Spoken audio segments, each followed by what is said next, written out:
probar o adquirir, digamos, ciertas sustancias. Para este caso, digamos, eran telas, esencias, cosas aromáticas que le pone a las comidas. Esto venía de Oriente, de la India, pero tenían que atravesarse tenían que atravesar de toda Europa y tenían que pasar, pues, ¿verdad?, precisamente por lugares inhóspitos, donde gobernaban otro tipo de personas con otro tipo de culturas. Y ellos, pues, por un momento no permitieron el paso por esos territorios árabes, musulmanes. No lograron entonces ya pasar por tierra. Entonces se crearon, pues, la idea, pensando, ya en aquel tiempo ya se sabía que la tierra, al menos Colón, pues tenía una idea de que la tierra era esférica y que yendo de un punto podía regresar a ese mismo punto dándole la vuelta al globo terráqueo. Esa fue la idea de Cristóbal Colón y precisamente parte de Puerto de Palos en agosto de 1492. Supuestamente él iba con rumbo a la India. Como les digo, iba a ir a transar telas y especies que en Europa pues tenían un alto valor y se vendían dentro precisamente, digamos, de la sociedad que tenía pues la capacidad de comprar estos productos.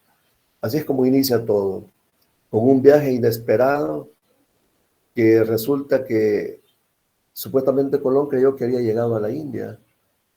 De ahí es que a nosotros y a nuestros antepasados se les llamó indios, porque Colón pues ¿verdad? Pensó de que precisamente había llegado a la India, pero no fue así. Muy bien, entonces tenemos la fecha de agosto de 1492. El punto donde Colón llega primeramente es acá en las Bahamas actuales. Es una serie, es un archipiélago, todo eso, son cientos de islas. Y a la primera isla donde él desembarca le llama San Salvador, que está ubicado pues en las Bahamas actuales. Aquí inicia toda la conquista. Llegando ahí pues se encontraron con nativos que fueron sometidos, y es de tener conocimiento que todos los nativos, digamos, de estos archipiélagos, así como también de Cuba, los originarios de Cuba, ellos desaparecieron por completo. Los eliminaron con las enfermedades o con las guerras. Y por eso es de que luego ellos decidieron traer negros pues del África para tener personas que les pudiesen trabajar. Los invasores saquean y destruyen.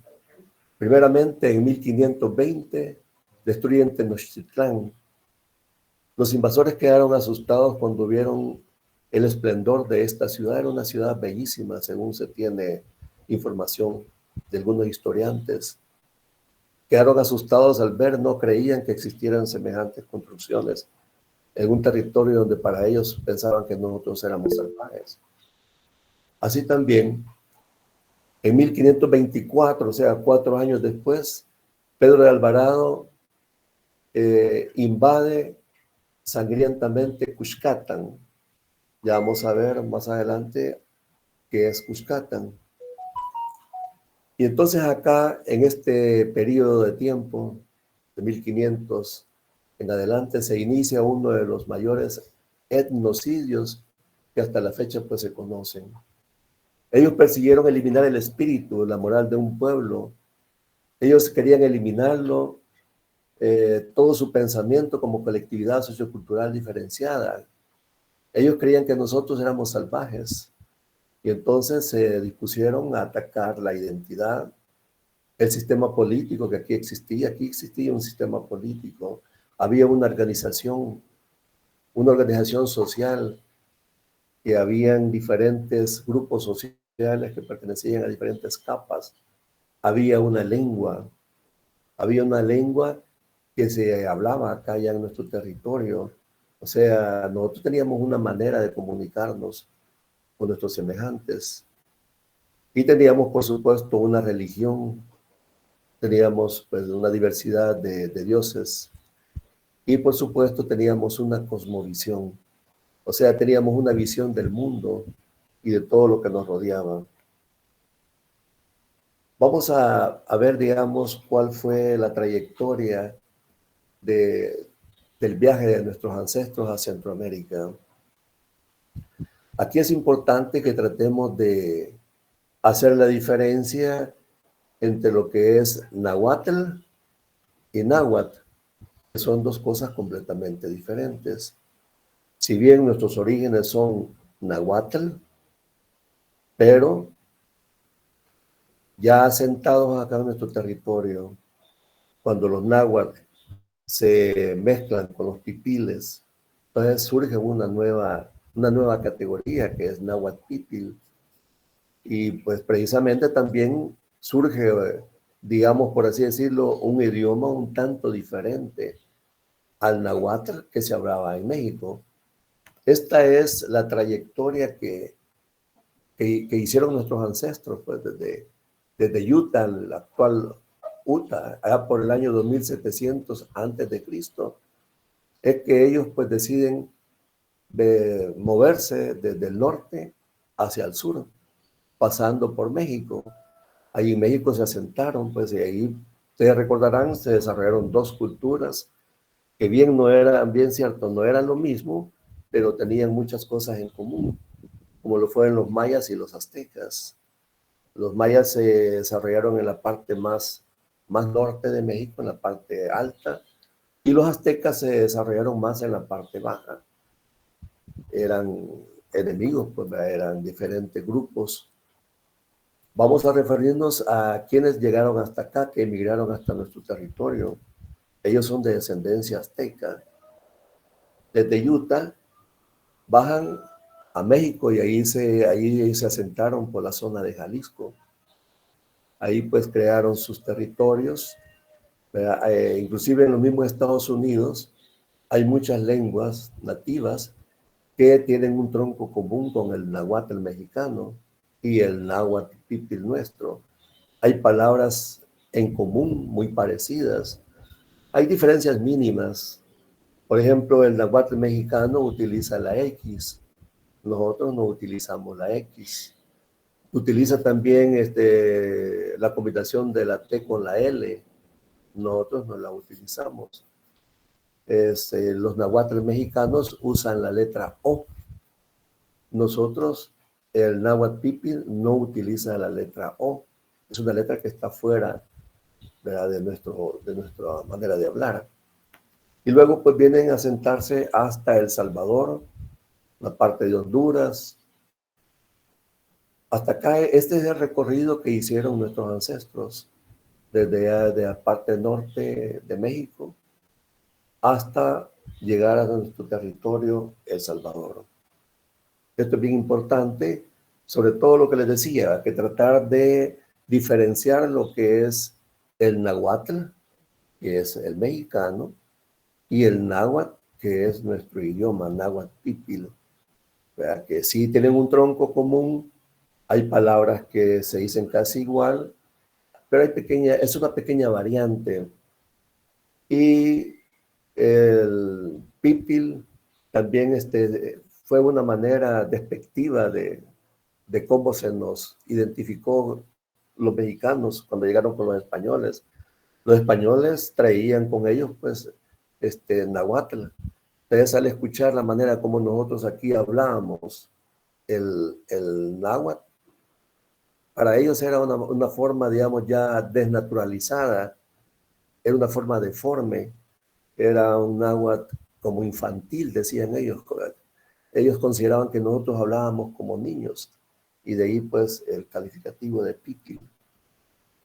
Entonces, tenemos entonces acá en México, los nahuas en México tenían su idioma, que es el náhuatl.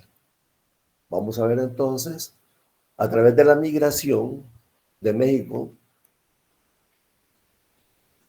a El Salvador, aquí los nahuas en El Salvador, junto con los pipiles, nace el náhuatl pipil por el siglo X después de Cristo. Entonces, esto es bien importante que nosotros lo manejemos, pues, ¿verdad? Para que tengamos una idea clara que no es lo mismo Nahuatl que náhuatl. Son dos cosas diferentes, aunque tenemos un tronco en común. Es de recordar también de que en todo lo que se le llamó Mesoamérica, desde México hasta Nicaragua, existieron diferentes culturas. Existió la cultura maya, que bajaron pues desde México, Yucatán, Petén, ese fue el territorio de los mayas. También tenemos Tabasco, Chiapas y en Honduras. Aquí en Honduras hay unas ruinas bastante preciosas. Las ruinas de Copán, que de conocerlas realmente es una majestuosidad, pero ellos sí fueron los mayas. También en El Salvador tuvimos mayas. Ahí tenemos nosotros vestigios, ¿verdad? Como es el Tazumal y Joya de Serén. Esto pues en el siglo IV. También tenemos los aztecas, que se desarrollaron en el sur de México, en el siglo XIV y siglo XVI en El Salvador. Y luego también tenemos allá en el cono sur, tenemos los incas, que ellos pues tuvieron su territorio, se asentaron en Argentina, en Chile, Bolivia, por el siglo XII. Ahora bien, acá en El Salvador tuvimos una diversidad de grupos étnicos que poco a poco fueron desapareciendo, poco a poco fueron siendo exterminados, tanto ellos de manera física, todos sus vestigios culturales, su lengua, todo lo fueron consumiendo, lo fueron destruyendo los invasores. Acá tenemos nosotros el pueblo de los Pocomanes. Ellos eran mayas, se asentaron en Guatemala y también se asentaron acá en el lado de El Salvador, pero fue en un pequeño territorio. El idioma Pocomán está extinto. Posiblemente en Guatemala lo hablen, aquí en El Salvador no se habla. Pero acá en El Salvador, este pueblo Pocomán se ubicó en las zonas de Ahuachapán, de Atiquizaya y de Chalchuapa. Esos son, digamos, los registros que se tienen de este pueblo. Y como les digo, al menos acá en El Salvador, el idioma Pocomán está extinto. Luego tenemos otro grupo étnico, los mayas que bajaron de Yucatán y Belice, se les conoció como los chortis. Ellos se ubicaron también en Guatemala, en El Salvador y en Honduras. El idioma chortis también está extinto. Acá en El Salvador, que es donde nos interesa, se ubicaron en las zonas de Chalatenango y Metapán, o sea, parte de la zona occidental y parte de la zona paracentral o central. Luego tenemos por el otro lado de Oriente, llegando desde Nicaragua, los cacaoperas. Cacaopera significa huerta o muralla de cacao. También en las cacaoperas se les conoce como cacahuiras. Hay en el siglo V y en el siglo VII. Ellos acá en El Salvador se ubicaron en Morazán, en San Miguel, La Unión y Usulután. Y en el año de 1974 murió su último hablante. Hay parte todavía de lo que se conserva de sus tradiciones, es la danza de los emplumados. Ahí pues, visten para esa danza todos de blanco y se ponen una especie de casco con plumas, con un pañuelo en la mano y ellos pues danzan. Eso es propio de los cacauperas o de los cacahuiras, como también se les conoce. Luego tenemos también que de México los olmecas bajaron a Honduras y de Honduras pues también se trasladaron hasta acá a El Salvador, los que se les conoció como lencas o potones. Ellos acá en El Salvador se asentaron en Usulután, en San Miguel, en Morazán, en La Unión.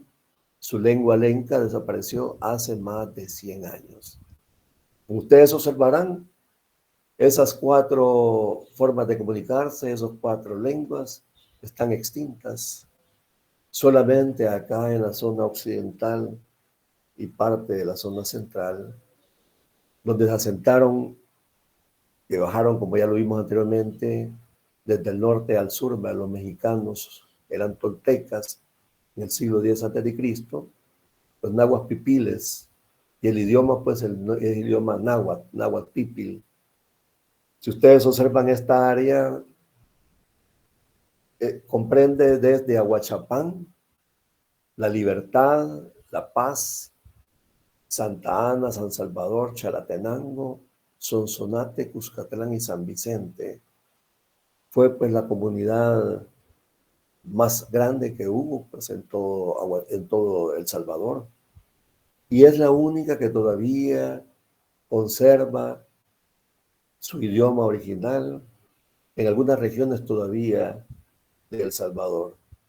Yo tuve la suerte de trabajar en la zona de Tacuba, allá por los años 80, desde los 70 a los 80, y desde esa época, el 79, recuerdo, yo intenté, ya en los 80, intenté ver si lográbamos en la escuela iniciar con un proyecto de recuperación del idioma náhuatl. Se encontraron tantas dificultades.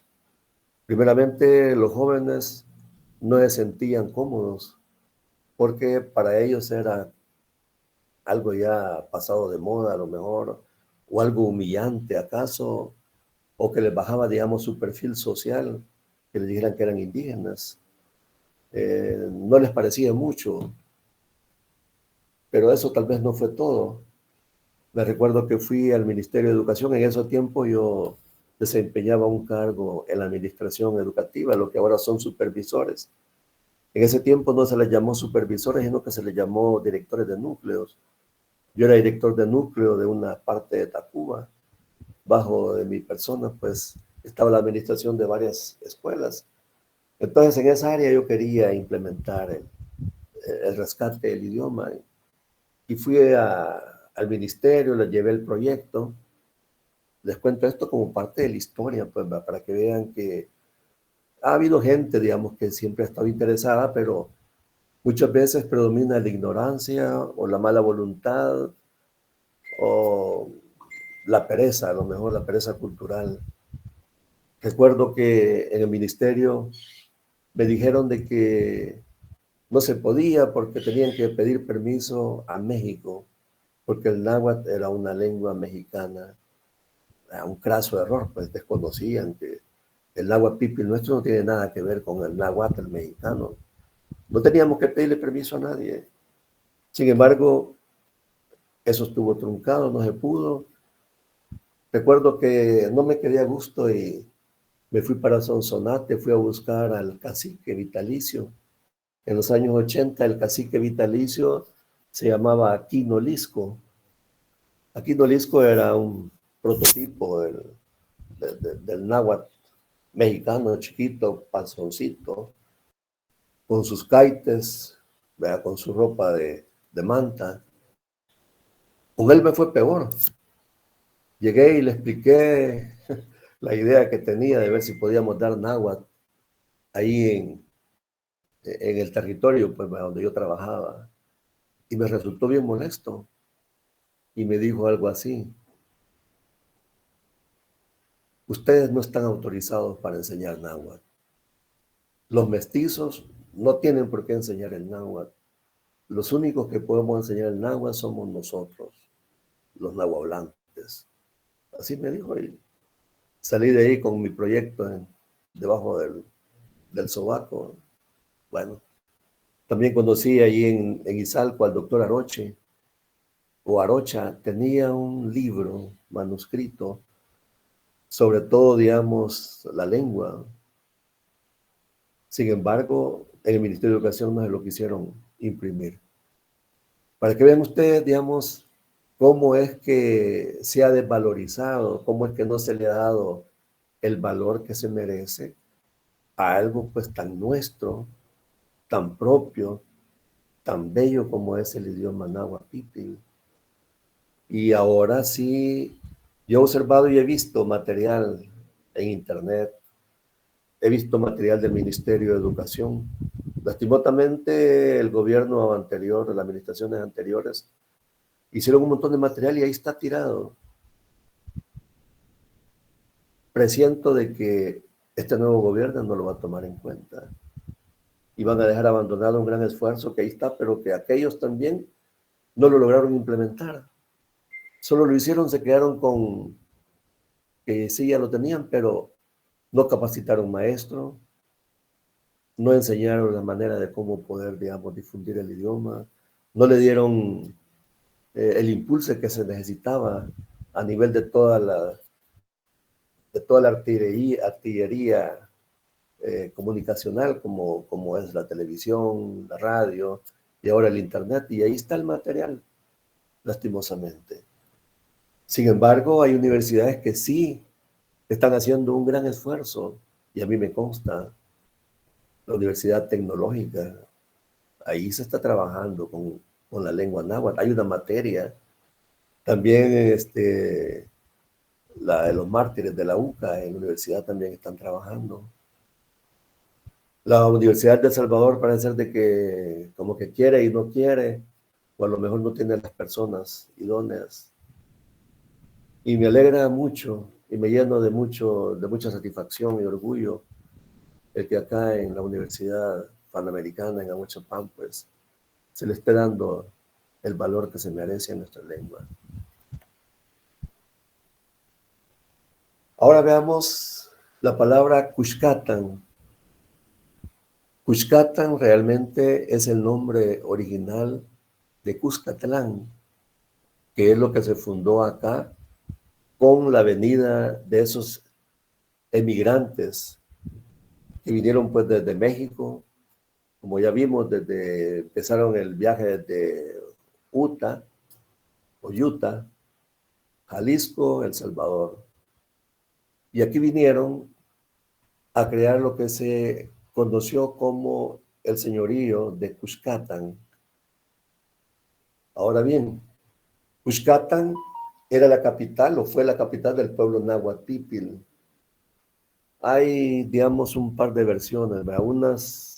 Una versión que por ahí yo leí una vez, decía que el asentamiento, la capital había sido ahí donde ahora han levantado sus edificios, una embajada en Santa Elena. Ustedes ya sabrán qué embajada me refiero. Algo otros dicen que no, que Cuscatán se levantó en donde ahora está el lago de Huija. En ese tiempo todavía no se había llenado ese lago. Ese lago al parecer se llenó pues, por las erupciones que hubo de dos volcanes y que bloquearon el paso de unos ríos que habían ahí. Y ahí es como nace pues el lago de Huija, cómo es que aparece el lago de Huija. Y que originalmente ahí pues fue la capital del pueblo náhuatl Pipil.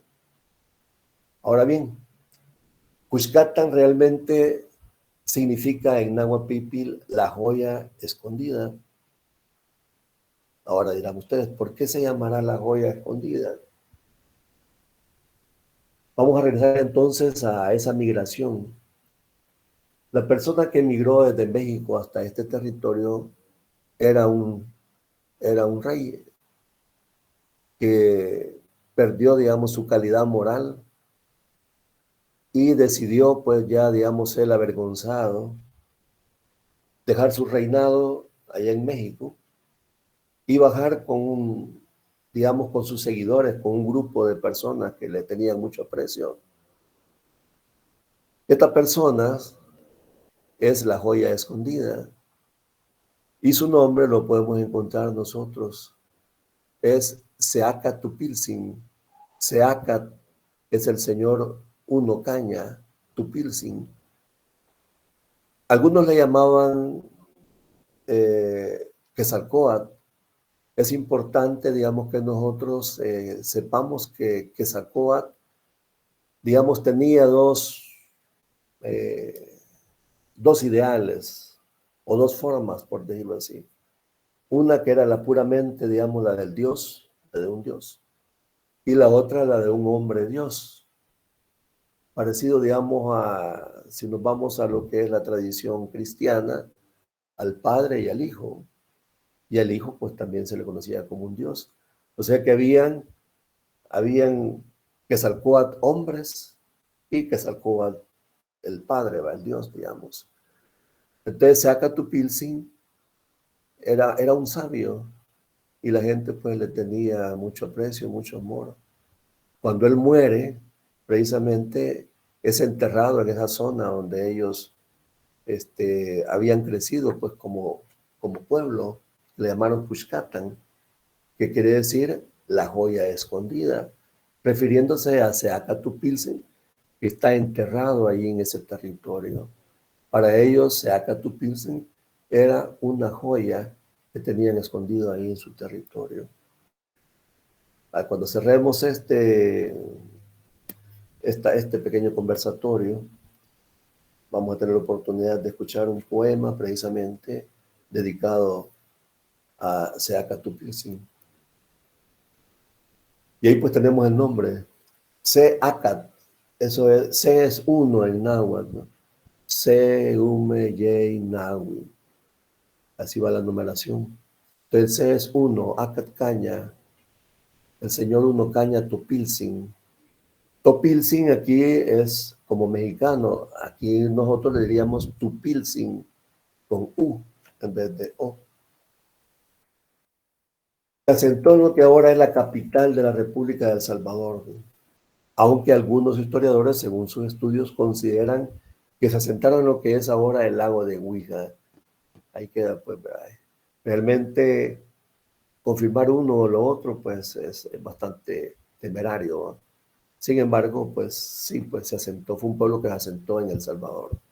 La zona exacta, pues, todavía puede estar por ahí un tanto, digamos, en discusión. Ahí tenemos unas fechas bien importantes. 1772, 1807 y el siglo XXI. Vamos a ver a qué se refiere esto.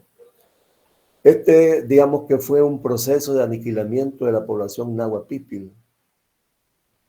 Primero fue, para que tengamos una idea, en 1772, recuerden que ellos llegaron en 1492, ya pues ya aquí ya habían pasado algunos siglos, y la población de todo El Salvador era de 1.232.092. Y de nuestros pueblos originarios eran 79.692.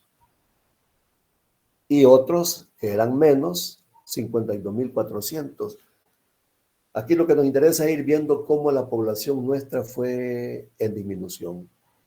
Para el año de 1772 teníamos el 60.30% de la población originaria. Luego, en el año de 1807, vean la población originaria, 71.175. Ya había bajado alrededor de 8.000. De tal manera que ya acá teníamos que la población de nuestra gente era del 43.07%. Observen ustedes los otros, aumentan. Aquí en los otros pues van los criollos, va españoles, negros y todo lo demás, ¿verdad? La población total de El Salvador, teníamos ahí, perdón, 165.000. Aquí hay un error de la suma arriba, me van a disculpar. 165.278, ¿verdad?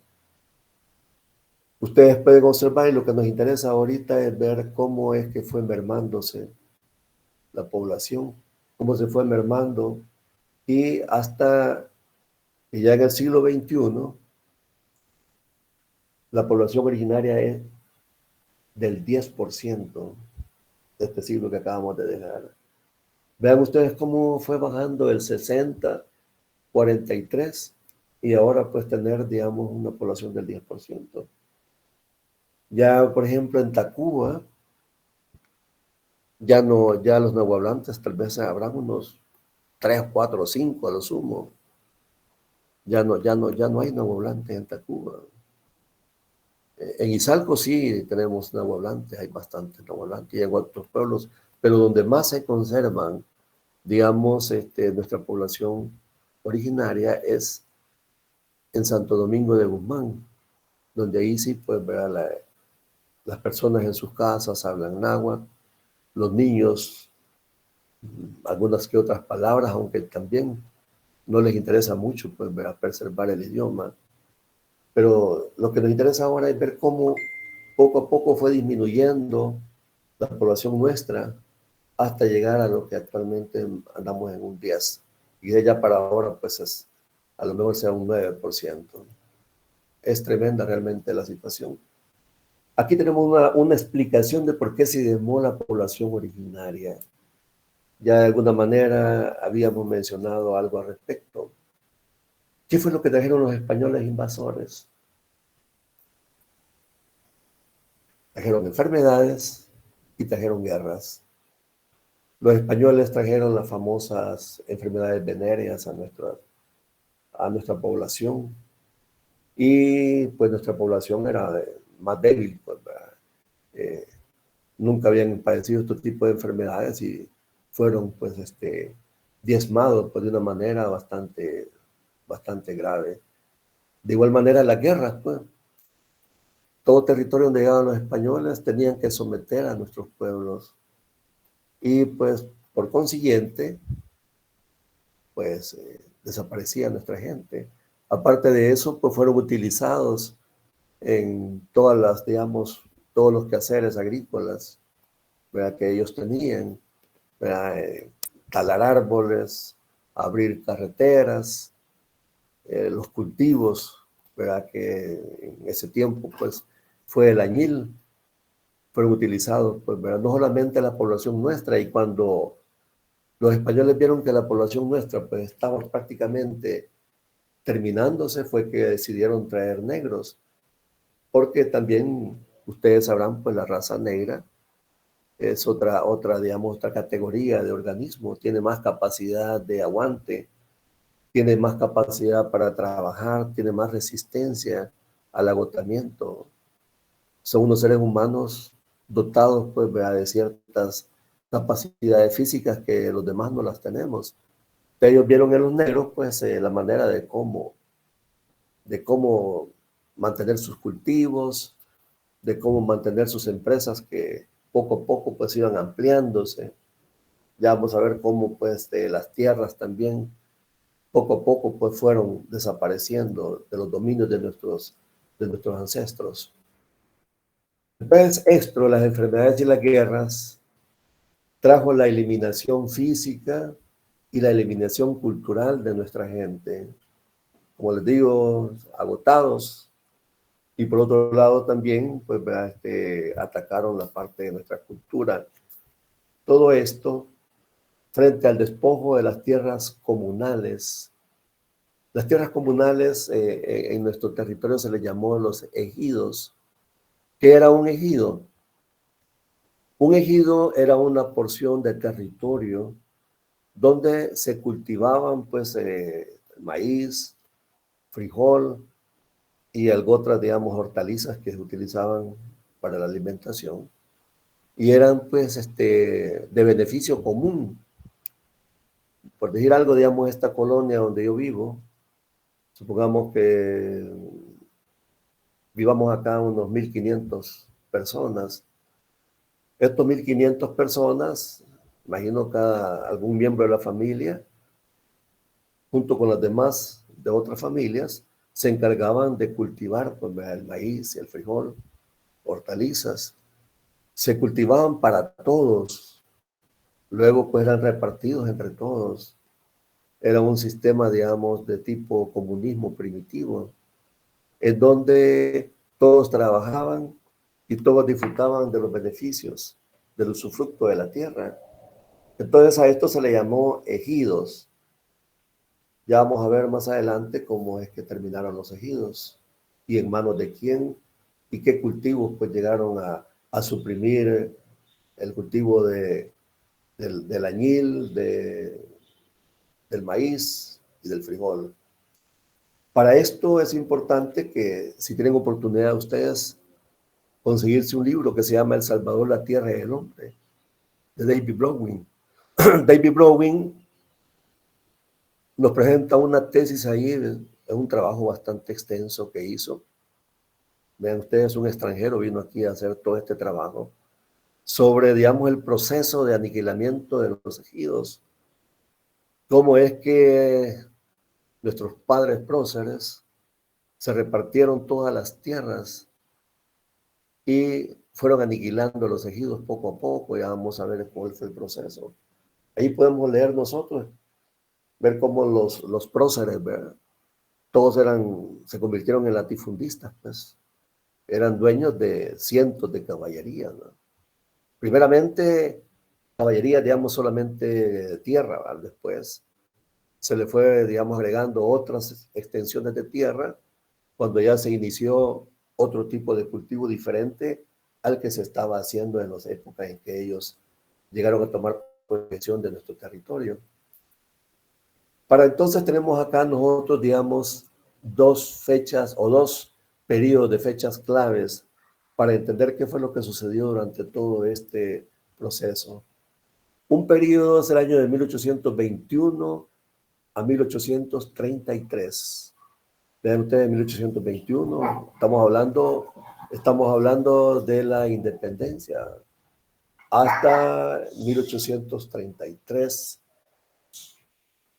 Ese, digamos, es el primer momento.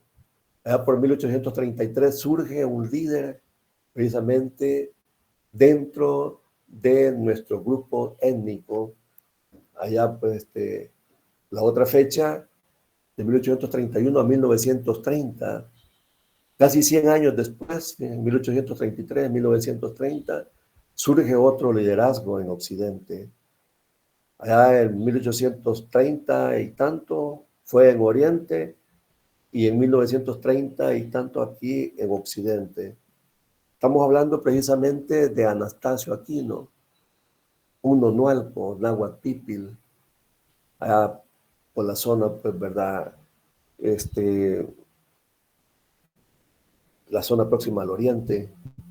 Allá, pues, este precisamente, era un cacique que se vio, pues, hastiado por la voracidad de los españoles, ¿verdad? Y los criollos ya en su momento, de cómo se fueron apoderando de las tierras, cómo iban avanzando e iban dejando a nuestra población prácticamente en el abandono, en la desgracia, desprotegidos.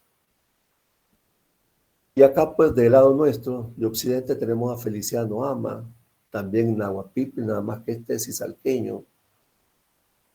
Los dos, con 100 años de diferencia, pues, se levantaron en contra de las personas, pues, que estaban usufructuando sus tierras.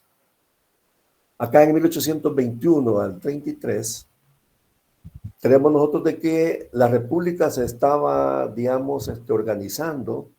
Estaba la naciente República de El Salvador y todas las demás repúblicas, aunque en ese momento se estaba tratando de unificar todo Centroamérica en lo que se le llamó la Federación, que fracasó precisamente por la voracidad, ¿verdad?, de los criollos, por la voracidad de no querer compartir beneficios y de apoderarse, pues, de las extensiones de tierra que ellos pudieran. Entonces estaban viendo, pues, cómo, digamos, se ampliaba la producción del añil, porque se estaba necesitando del añil, pues, para poder teñir las telas que se estaban usando en Europa. Y así también inició, digamos, lo que fue el experimento con el café. Y esto, el café necesitaba, pues, de más tierras. Es así como se empiezan a crear los latifundios. Los latifundios precisamente por la necesidad de ir expandiendo el cultivo del café.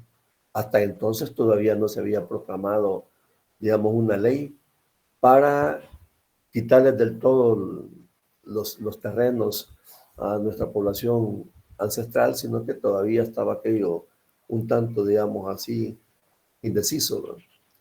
Ya acá, en 1930, se da el desaparecimiento de los ejidos por decreto.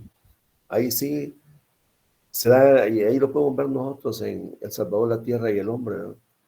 Cómo, digamos, las administraciones de El Salvador, pues, las presidencias y las diputaciones, la Asamblea Legislativa empieza a crear leyes para favorecer la expansión del cultivo del café y por ende, pues también el apoderamiento de mayores extensiones de tierra.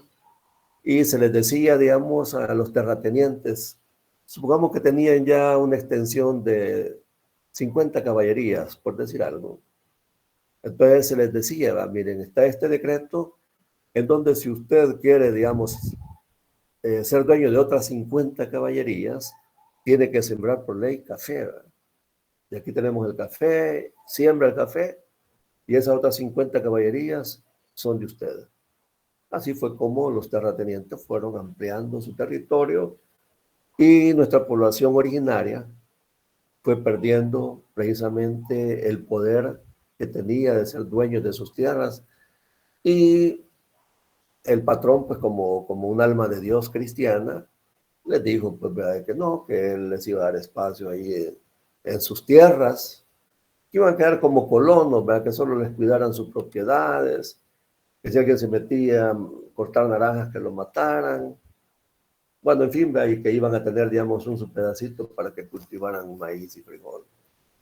Y es así como nace aquel mito, ¿verdad? De las 14 familias, como queriendo decir una familia por departamento, ¿verdad? Que no fue tan así. Esto solo fue, digamos, un decir, ¿verdad? Eran mucho más familias que se apoderaron de todo el territorio, ¿verdad? Tras la figura esa, ¿verdad? De sembrar y de cultivar y de producir el café. Ya pues como una, digamos, como un recurso que iba a traer al Estado beneficios a través del pago de impuestos y de la venta del café al exterior.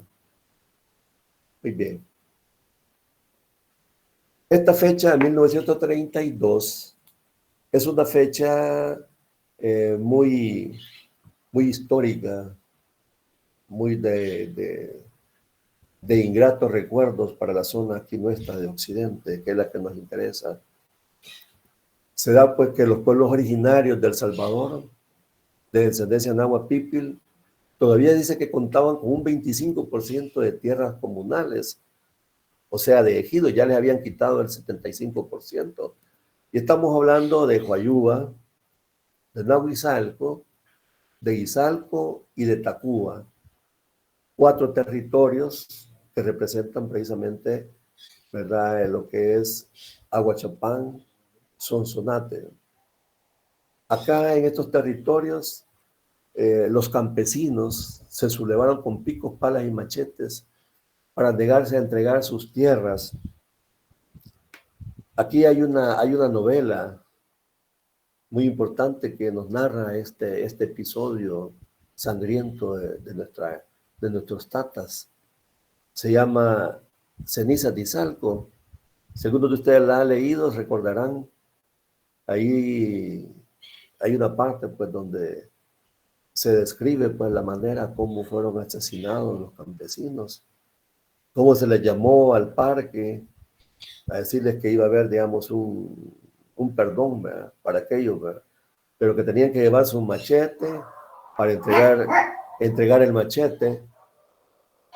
Y la gente llegó, pues, llegaron con sus hijos, algunos con sus mujeres, al parque. Y estando ahí en el parque, pues, fueron rodeados por tanquetas, fueron ametrallados, la famosa masacre de más de 30,000 campesinos que se dio aquí en nuestro territorio. Esto fue, pues, bajo la administración de digamos, asesino, que fue el presidente de El Salvador por muchos años, Maximiliano Hernández Martínez. Maximiliano Hernández Martínez comete el mayor genocidio que se ha dado en El Salvador. Hay una amiga mía que me cuenta, pues, de que esto es parecido al holocausto de los judíos, ¿no? Aquí, pues, es un símil, ¿no? Más que el holocausto de los judíos fue allá pues en Israel, y acá con el holocausto nuestro, digamos, en nuestro territorio, con nuestros campesinos, donde se mataron, pues, algunos dicen 30,000, yo no me caso con esa fecha. Es, digamos, la información oficial, tuvo que haber sido mucho más. ¿Y cuáles eran las razones? Después se quedaron todavía matando más gente, no les bastó, ¿verdad? Todo aquel que portara un machete, lo aniquilaban. Que usara ropa que los identificara, ¿verdad? Como los cotones y la ropa que utilizaban nuestras nanas, ¿verdad? Que los identificara como parte del grupo Nahua Pipil, también, ¿verdad? Era pena de muerte. Hablar Nahua Pipil era pena de muerte. Pero es que se quedaron escondidos en sus casas hablando despacio. Y ya los tatas ya no les querían enseñar a los pequeños, precisamente porque la represión fue brutal, ¿verdad? Mucho menos practicar sus rituales, ¿verdad? Si encontraban practicando rituales como los que se suelen dar en épocas especiales del año, pues eran denunciados y los sacaban y eran asesinados. Con esto los despojaron a nuestros ancestros de su cosmovisión. La cosmovisión es la forma en que nosotros vemos el entorno nuestro, todo aquello que nos rodea y con lo que nosotros estamos relacionados. Esa es la cosmovisión, así como también los despojaron de su identidad como Nahua Pipil. Los fueron los fueron aniquilando no solamente físicamente, sino que también moralmente y espiritualmente. De tal manera que para el año 2014, pueden imaginarse ustedes, en la Constitución de la República de El Salvador, pues ya hasta el 2014, repito, el subrayo, ya aparece por ahí una enmienda en el artículo 63, que dice lo siguiente: se reconoce a los pueblos indígenas y se adoptará políticas a fines de mantener y desarrollar su identidad étnica y cultural, cosmovisión, valores y espiritualidad. Escrito es muy lindo. Que se lleve a la práctica es otra cosa, ¿verdad? De dudosa reputación, diría yo, pero todo se logra pues con el esfuerzo que podamos hacer. Así que ahí tenemos un artículo que nos marca, digamos, ya una forma pues de cómo, digamos, podemos rescatar y podemos promover nuestro idioma náhuatl. Ahora bien, ¿por qué se está perdiendo la lengua náhuatl? Aparte pues de todo eso que se dio, que ya mencionamos. Primeramente, hay todavía secuelas psicológicas de la persecución, de la tortura y asesinatos de nuestra población náhuatl. La gente todavía tiene miedo. El miedo lo fueron heredando y se fue quedando como en la genética de nuestra raza, de nuestra gente. Se fue quedando y fue aniquilándolos de su manera de pensar.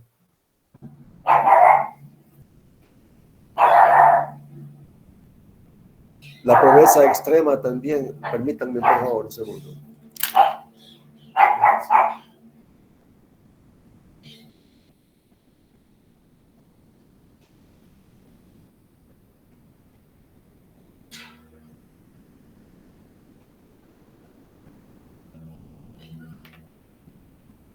Creo que andan fumigando aquí en la zona y ese es el ruido que está haciendo afuera y los perros se han alborotado un poco y me van a disculpar.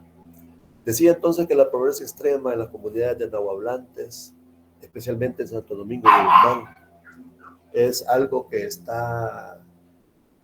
que lo tenemos pues ahí en nuestras narices. Es una situación bastante triste, pues, ver las condiciones en que se encuentra nuestra gente.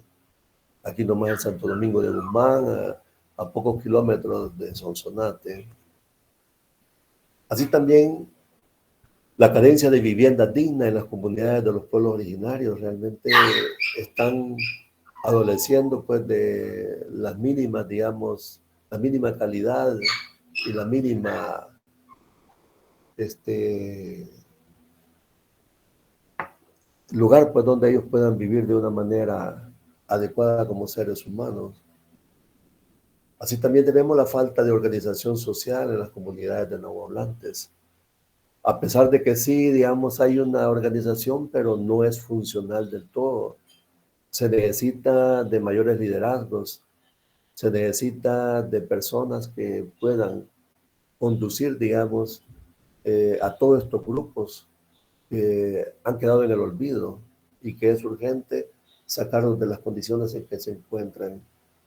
La única manera de sacarlos de esas condiciones es promoviendo una organización de calidad o líderes que realmente no vean únicamente sus beneficios personales, sino que vean pues el bienestar de toda la comunidad.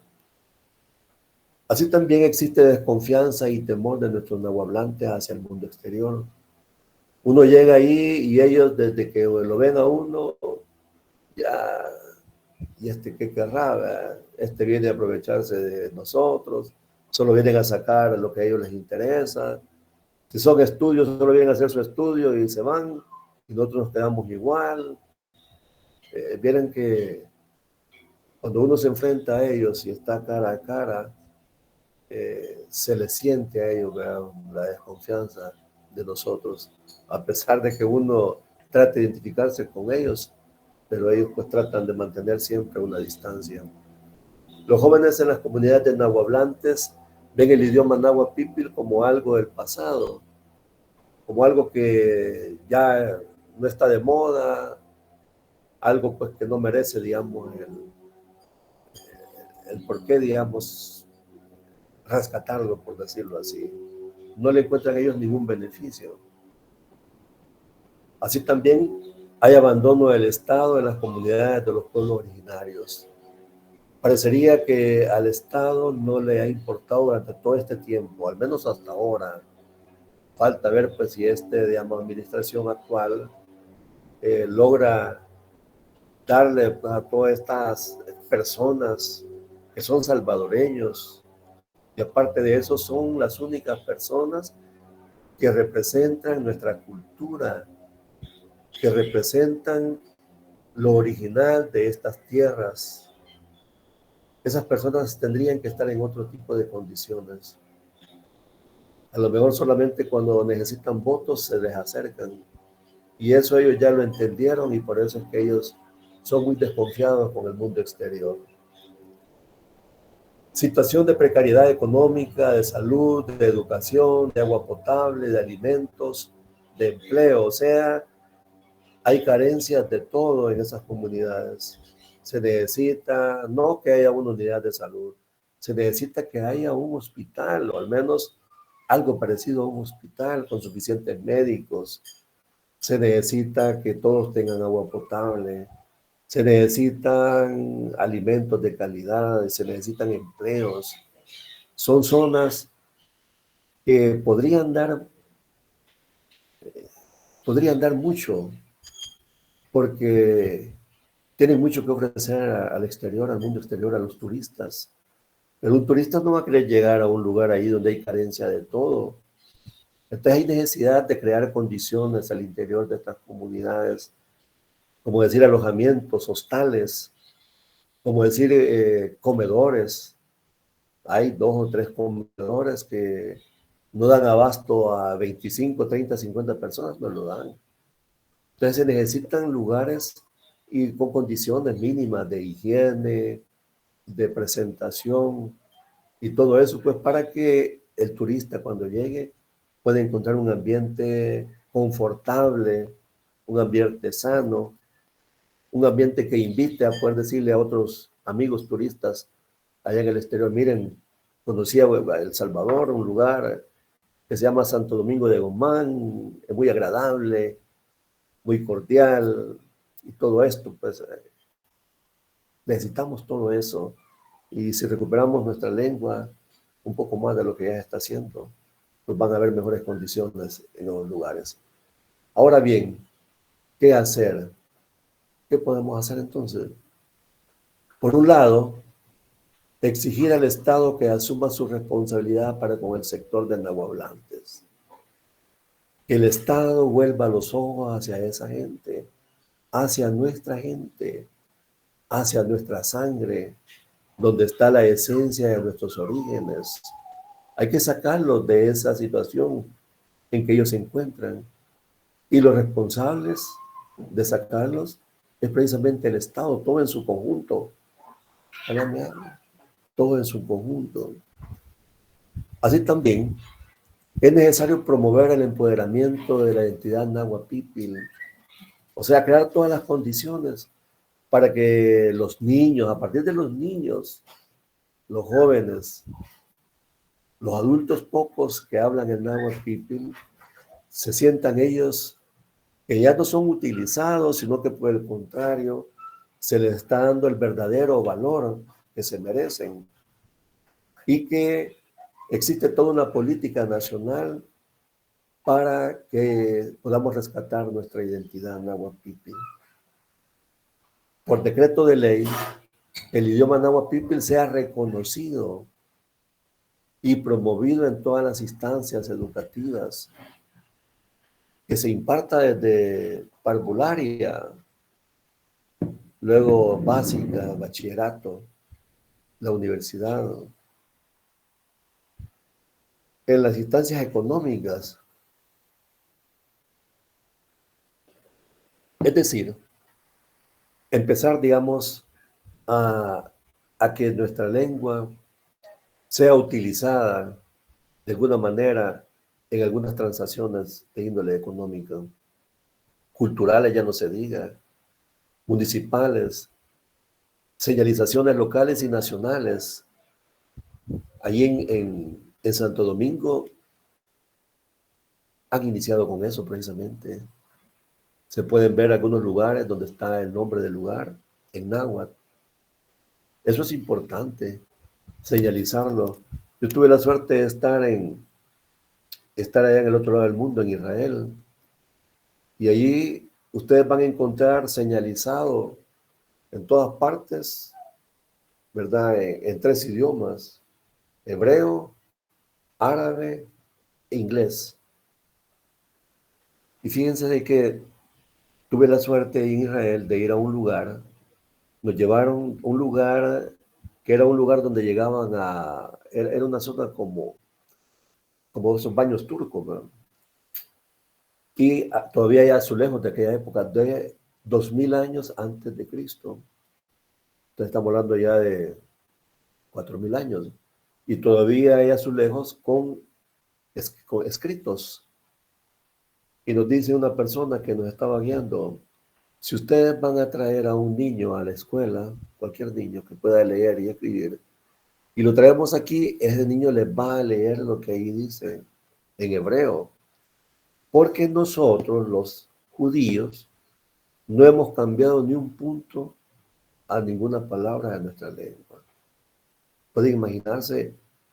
Ahora nosotros nos explicamos por qué los israelitas son tan poderosos, por qué aman tanto su tierra, cómo es que la defienden. Ahí todos son soldados, ya cuando ya son mayores de edad. Porque ellos han mantenido todas sus tradiciones. Su lengua la han mantenido, que no ha sido tocada, a pesar de que sufrieron el holocausto, persecución y todo eso. Pero ahí está todo igual. Nosotros aquí, muchos no conocemos ya algunas palabras en náhuatl Pipil.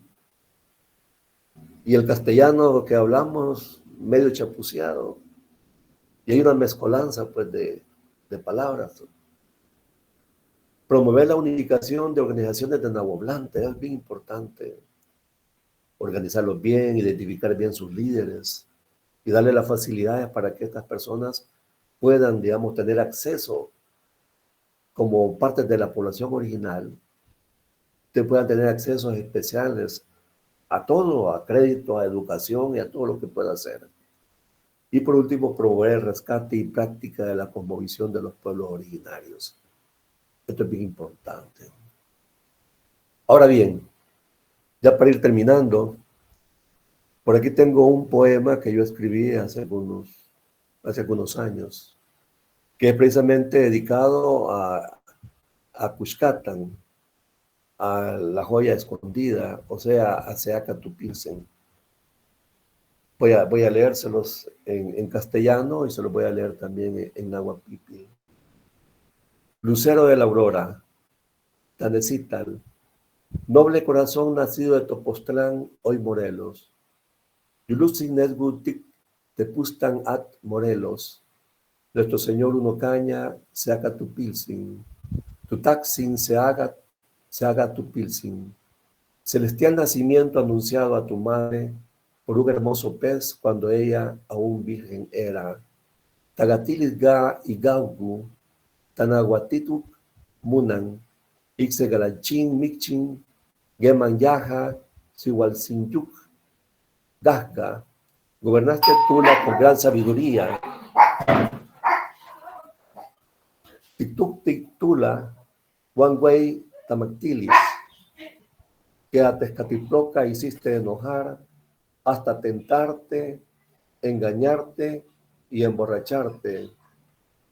Ga, Tezcatipuga, Tichiwi, Gualactía, Iga, Tezmachilía, Mechichigu, Juan, Mexaguantij. Avergonzado tú, mi noble señor, y Pishinautu, Taja, Mutaxin, abandonaste tu reino y te fuiste a vagar. Tigacao, Mutaliwa, Guantiagui, Dexdemi. Los mayas, Cuculcán te llamaron, de mayas, Gugulgan, Mextugaitía. A Choluga regresaste y escribiste tus enseñanzas. Choluga Timupeg, Timuhuelpigi, Juan Tinahwilug, Mutachtamachtilis. Detenerse, reflexionar, observar, evitar los extremos. Saguilia, Yuntaguexa, Tachía, Ujulidine, Tamilis. Buscar la condición honorable. Ayudaos mutuamente, dijiste, cuando haya necesidad. Tatemua tei, Teichiwa, Yegmet, Amupale Huiat, Tinak Geman, Nemilla, Numegilis. Mirad que es una vuestra carne y una vuestra humanidad. Chiquitagan ma, Samutay Gayu, Wanse, Ambuiknuwan. Saca tu pilsin. Como un fuego interior te incendiaste y te fuiste al cielo. Eres el lucero de la mañana que prometió regresar. Guante ixitit tibuistatía, Juan Yagiga y Gagbu, Tinanecital, Maina Yawi, Muhuepa. Dicen las leyendas que la llegada de Cortés, Inantetay, Inagagga, Maageman, Egu Cortés, aparecieron nobles emisarios de la antigua Tlapaya, Dedgeyek, Algui, Aini, Ipal, Tapala Igman, misterioso país oriental donde reposa el sagrado lago de Huija. Chuntalgan, Giza, Tunal, Ga, Musewia, de Tejat, Huija, Zacatupilsin, último rey de Tula de la Náhuac, Zacatupilsin, Tipan, Tatuctiani, Ga, Tula, Ipal, Anáhuac. Nuestro señorío de Cuscatán te recuerda y reconoce tan noble empresa. Tutaxingayut, Cuscatán, Mexelnamigi, Gan, Mexixmati, Wey, Tigitixin, haber fundado esta gran nación que lleva por nombre El Salvador.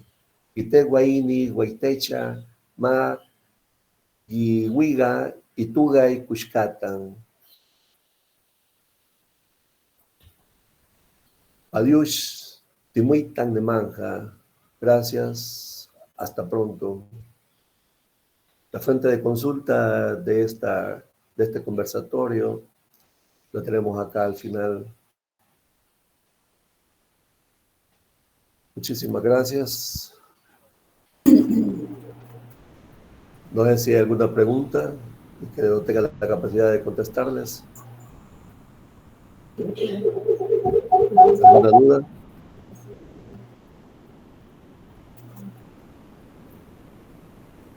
¿Todo bien? ¿Todo claro? Excelente, licenciado. Muy buen tema y excelente taller ha dado. Bueno, le agradezco mucho, Briseida. No sé, ¿alguien tiene alguna pregunta? Bueno, si no las hay, pues les agradezco mucho la paciencia que tuvieron con este servidor. Pido disculpas por la interferencia aquí del timbre, los perros y luego la fumigadora de afuera. Eso No ya nos está molesta, licenciado. ya está fuera de mi alcance. Sí. A ver qué me dicen. ¿Algunas ¿Todo bien? preguntas o consultas? Bueno, Hola, muy buenos días. buenos días, José. Bueno, quizá no hay consulta, sino que en verdad, pues, agradecerle a la universidad, a usted por esa información que nos ha compartido, de ¿Cómo gran no? utilidad para nuestros conocimientos, porque en verdad es una joya, creo yo, ¿verdad? El tener personas como usted con ese conocimiento de la historia salvadoreña, de nuestras raíces. Gracias. Más que todo, pues en esta zona de occidental tenemos acá el departamento de Aguachapán, Sonsonate, lleno de mucha historia, pero quizá poco nos atrevemos a veces a contarla o a investigarla. En realidad, pues nos ocupamos muchas veces en las tareas cotidianas de nuestro día a día, eh, pero en poco nos hemos ocupado en investigar y como usted bien lo decía, pues hay pereza a veces por conocer nuestra raíz, nuestra historia, pero qué bueno que la universidad tuvo a bien haber organizado pues este evento, de muchos beneficios para los estudiantes de la universidad, para todos, ¿verdad? Hasta para los Bueno, profesionales y poder tener pues esa dicha pues de tenerle también a usted como ponente, una persona con muy buenos conocimientos y en realidad pues repito, es una joya para nuestro pueblo, nuestra gracias. cultura, tener personas con ese deseo pues de conocer la historia salvadoreña, así es que darle muchas gracias a la universidad y a usted eh, por esta información que nos ha compartido y ojalá pues que no sea la última vez. Así es que, bueno, felicitarle a la universidad, ¿verdad? A nuestro expositor en esta mañana y gracias por este espacio. Gracias, José, muy amable. Gracias. Buenos días, licenciado. Primeramente agradecerle pues por el tiempo y por compartir los conocimientos con toda la población estudiantil. ¿Cómo no? Solamente hacerles mención también a los compañeros que están todavía activos en la reunión. Ahí en la bandeja de mensajes hemos dejado un formulario, si nos hacen el favor de completarlo, por favor. Y pues nuevamente agradecerle a usted y a los estudiantes que tomaron a bien y nos regalaron un poquito del tiempo para estar acá reunidos. Muchas Bueno, gracias. gracias a ustedes que me permiten este espacio pues para poder compartir. Gracias. Pasen un feliz día entonces y ya no hay nada más. Buenos días, licenciado. Buenos días. Se le va a hacer entrega de un diploma por la participación de haber dado el tema, ¿verdad? Solo que ahorita no ¿Cómo está no? firmado. Ah, Le voy a no. dar lectura a lo que dice, ¿verdad? ¿Cómo no? Diga. Dice Universidad Panamericana, Centro Regional Aguachapán, Educación, Ciencia y Cultura. Otorga el presente diploma al licenciado Arturo Cordero Portillo por su participación como expositor en webinar Náhuatl, nuestra lengua materna, desarrollado el día martes 15 de noviembre del año corriente a través de Google Meet. Aprender náhuatl no solamente es un dialecto, sino una cosmovisión, costumbres y tradiciones. Jessica Castro. Ahí solamente que en el diploma todavía no está firmado maestra Morena Guadalupe Enrique Figueroa y directora general de Huachapán. Usted me dice para cuándo yo No sé puedo si se pasar. alcanza a ver el diploma, pero ahí Sí, se cómo le va a no. hacer llegar a través de su correo.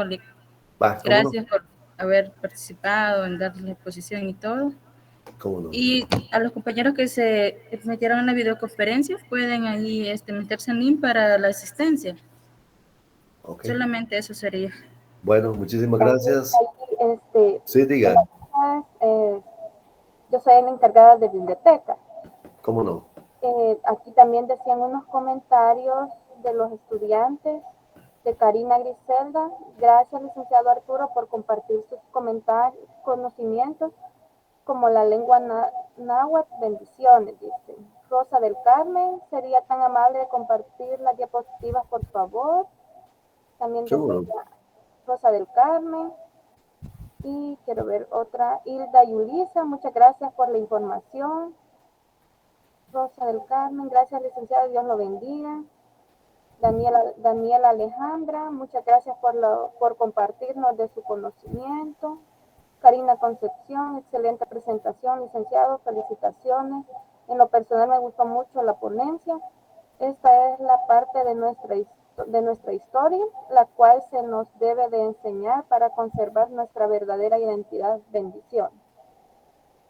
Muy Ahí bien. están los comentarios. Muy bien. Yo le voy a hacer llegar ahí, a través del medio en que se han estado comunicando conmigo, al WhatsApp, le voy a enviar toda la presentación de esta charla. Se la voy a enviar a usted en PDF para que lo puedan compartir. Está bien, licenciado, muchísimas gracias y ahí Bueno. agradecerle también por su tiempo.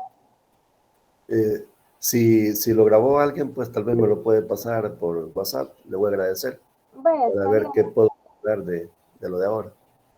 Muchísimas gracias y Gracias también a ustedes. a los estudiantes y los licenciados que se tomaron el tiempo, ¿verdad?